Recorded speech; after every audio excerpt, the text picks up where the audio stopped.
one of the most popular and most lucrative rides when it comes to being an Uber driver and a Lyft driver are airport rides. So in this video, I'm gonna give you 7 tips when specifically doing airport rides. Number 1, the terminal check. This is a big one, probably the biggest one on this list. The main reason why is back in the day, luckily this has changed, but back in the day, you would just pick the airport when going to take a Lyft or Uber. So as the driver, you're like, all right, what airline are they taking? What terminal is it going to be in? Etc., etc. Now, they actually make you pick a specific terminal. So it's not just LAX, it's LAX Terminal A. However, as you can imagine, with people just clicking random buttons, they still might pick the wrong terminal. So when someone gets in the car, the best thing to ask them is saying, hey, just curious, what terminal are you in? Right now on the app, it's saying Terminal D or Terminal 4. Is that right? Is that wrong? Number 2, an airline list. I talked about this before in a couple other videos, but overall, especially if you're doing a lot of airport rides, it's not a bad idea. It will take you maybe 10 or 20 minutes. Go to a random print store in your town or in your city or in your area and print out a list of all the different airlines and how they correspond to different terminals. Because there were a lot of times when, let's say, I was driving somebody to the airport in Boston, and they'd be like, I'm Delta... Shoot, I can't remember. Is Delta Terminal A? Is it B? Is it C? I can't remember, right? So at least having that terminal list, you can even hang it over the back of, let's say, your chair or the passenger's chair in your car. Just having that list is great customer service. Because 1, even if the person already knows their terminal, it looks great just to have it there. But 2, and even more importantly, if the person doesn't know their terminal and they're flying American Airlines, boom, they look at that list, it says right there what their terminal is, and this makes it a lot easier for not only them, but you as well. Number 3, the early drop-off. This is huge, not just for airports, but any busy area. But in this video, of course, we're talking specifically about airport rides. And with the early drop-off, what I'd like to do is, let's say I'm approaching a place where I know there's a ton of traffic. We all know this when doing airport rides, that the closer you get to that curb to drop somebody off, the harder it is to get back out. And of course, getting in there as well. So one big pro tip I do, let's say if I'm approaching an area in the airport, and there's, let's say, 3 different rows of cars, and it's just a mess to drop somebody off, I'll say, hey, if you want, I could always wait and drop you off right at the curb, but to make it easier for you, I could drop you off right here. That way at least you can get right inside as quick as possible. And most of the time, most people are like, hey, you know what? I really do appreciate that. We're gonna be waiting here, 10 minutes at least just to get to the curb. I really appreciate that. You can drop me off right here. Of course, make sure you are as safe as possible. That is the number 1 thing. But what's good about this pro tip is, 1, it saves your passenger time. Nobody just wants to be sitting there looking to their right and seeing that they could get out and just walk a few feet and instantly be in the airport, but you have to wait 10 minutes just to get to the curb. And in addition, for you, you don't have to worry about getting all the way in there, dropping them off, and then trying to navigate all the way back out. And that's basically just time you're wasting sitting and not moving. Number 4, the lights notification. Now, when you're picking people up at the airport, as we all know, there's pros and cons to both dropping people off and picking people up. One mess that exists with picking people up is trying to figure out, okay, who's in your Uber, right? The passenger knows your car, the make, the model, the color, your license plate, but with all the cars, with all the craziness and all the people, it can be tricky to figure out, okay, as the driver, which person is it? Where are they in this mess of people? So a big pro tip is to call the person as you're approaching, saying, hey, just letting you know I'm in the black Honda Civic. I'm approaching soon. I will flash my lights 3 times. That's where I am. What's good about this is, 1, by calling them, you're saying, hey, just letting you know I'm approaching soon. Because sometimes with the GPS on the apps, it can be pretty accurate, but at the airport, sometimes the reception can be a little spotty. But also, by flashing your lights, that's a very clear signal to say, hey, I'm here. Because there might be a bunch of other Honda Civics. There might be a bunch of other red Priuses. There's a bajillion of those red Priuses that we all know. So at least by flashing your lights, it helps you kind of separate yourself from the crowd. The person sees it, they already know it's coming, and you're good to go. Number 5, check the trunk. Pretty quick pro tip, pretty self-explanatory.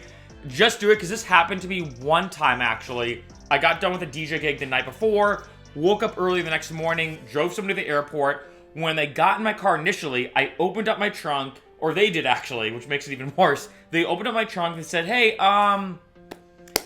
looks like you have a bunch of stuff in the trunk. I'll just put my my luggage in the back seat. And I was like, oh shoot, I'm sorry, I had a DJ gig the night before, and my trunk was basically filled with all this music equipment. So luckily it was okay. But if there, like, say, was 3 people all going to the airport, I may have had to just cancel that ride because I did not check my trunk. Just do it. I know a very quick pro tip. I guarantee a lot of you do this anyway.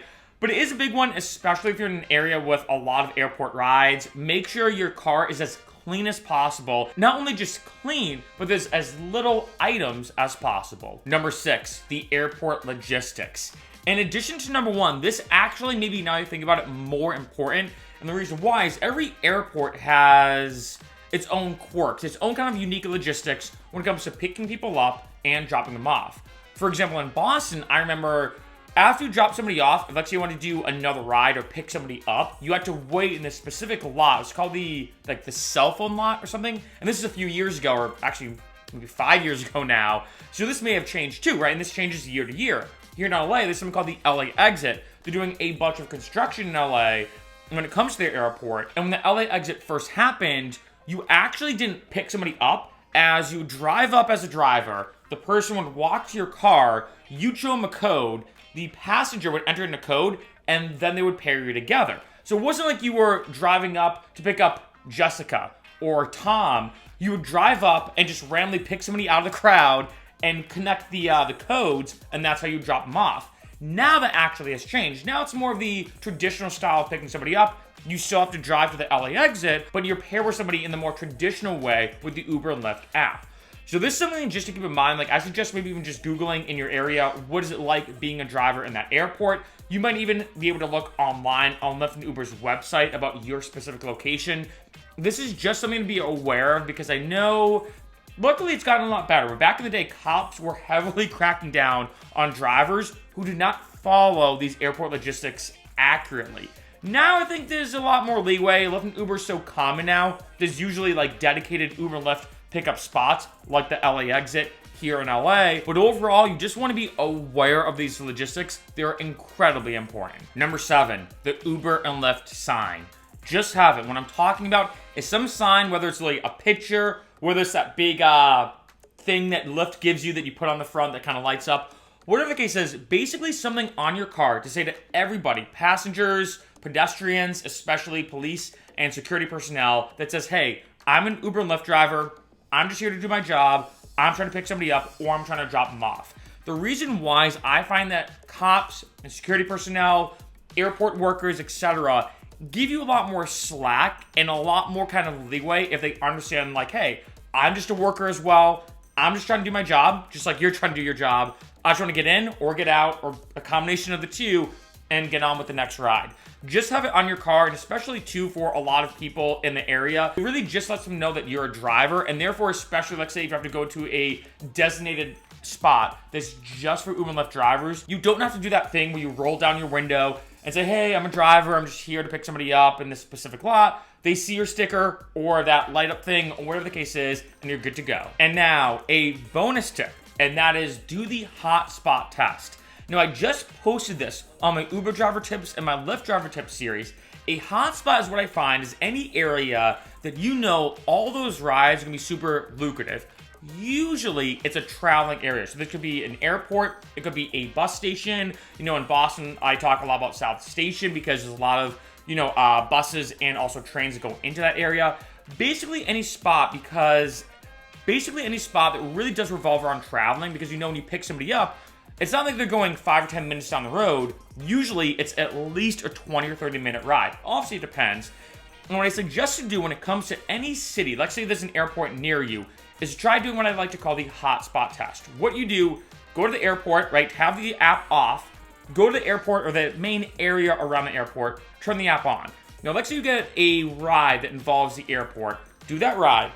After you drop them off, turn the app off, and then drive back to the airport. I know it sounds weird because you're not having the app on, and then turn it on as you get closer to the airport. What I find, depending on the situation, the way the city's set up, how much the airport rides are actually charging and whatnot, as we all know, airport rides do usually charge and make a lot more money than a traditional ride.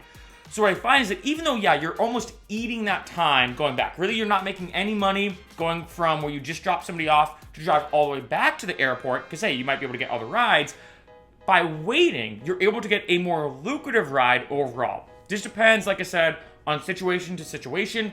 Every city's different, every airport's different, every layout is different. But it's not a bad idea to test this. I actually just took a Uber here in LA, when I flew back from Boston, and I was talking to the driver, and this is what she did. She said, hey, all I do, I pick people up at the airport, I drop them off, I basically wait to get back to the airport, and I only do airport rides. That's all I do. Because those airport rides are so lucrative and make so much money, I'm better off just waiting to get an airport ride and canceling all the rides or turning the app off, rather than getting a ride that's only 5 to 10 minutes down the road.